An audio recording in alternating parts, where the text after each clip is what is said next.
So in this video, I'm going to show you how to get some spicy filter movement using Submerge. So this is where the track started out. This doesn't have Submerge on it. There's no filter movement. It's just dry.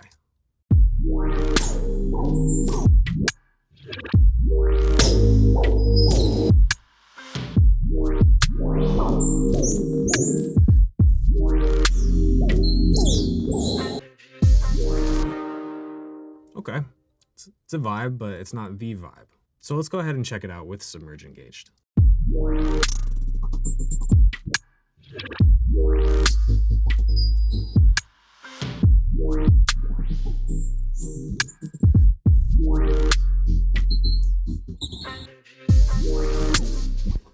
So I'm going to take you through step by step of how we got there.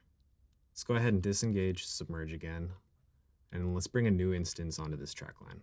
All right, so once you have that open, make sure tempo is set to free. Make sure it's also set to auto trigger because we're not going to be feeding any MIDI or audio into this to set the ducking. All right, so let's just take a listen to this before I tweak anything.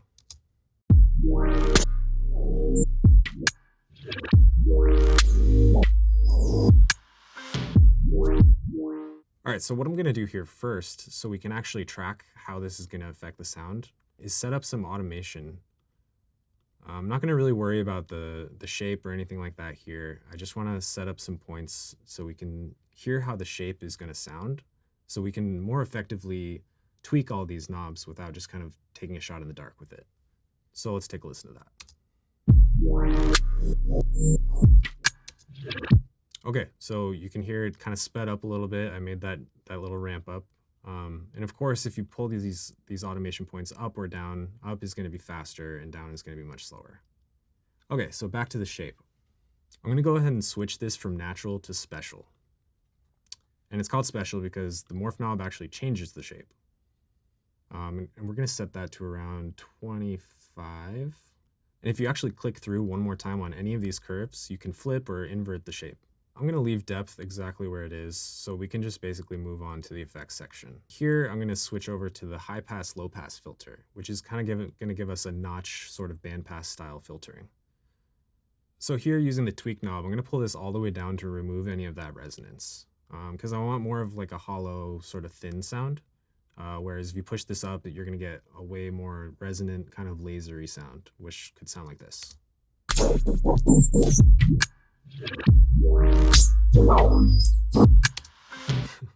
It's kind of wild, you know. It can be really cool in certain situations, but not for this. So without any of the resonance, let's take a listen.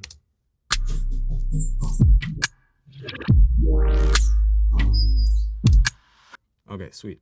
With that, all the effects and knobs here are actually dialed in, and all we need to worry about now is the actual automation. And honestly, this is where I like to get super creative. I find that the more random I am with my decisions, the more I'll yield something beautiful and unexpected. So I'm just going to make a few random points here, and then we'll take a listen.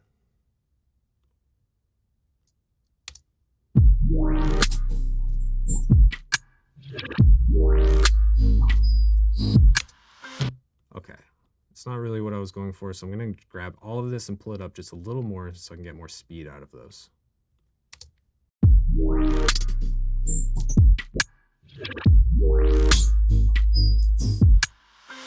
All right, that's a lot cooler. So I'm going to go ahead and copy all of this. I'm going to make it purposefully a little offset here so it's not the exact same timing and points that you hear the first time around.